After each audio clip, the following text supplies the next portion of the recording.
I'm Haspa with WTI. And this is the eyeshadow palette from Catrice. This one specifically the Electric Rose. And I love these rose colors. These are perfect for any look. Doesn't matter if it's daytime looks or nighttime looks.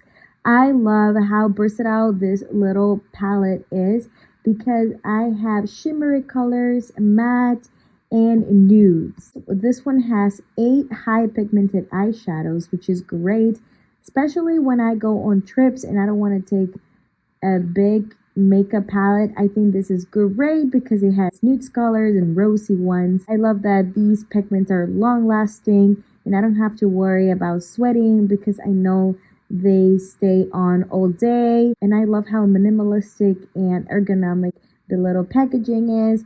Really easy to open, really easy to use, and that's something I really love. I think it's really cute, and I think the colors are pretty useful for any look that I want to achieve. This palette you'll love.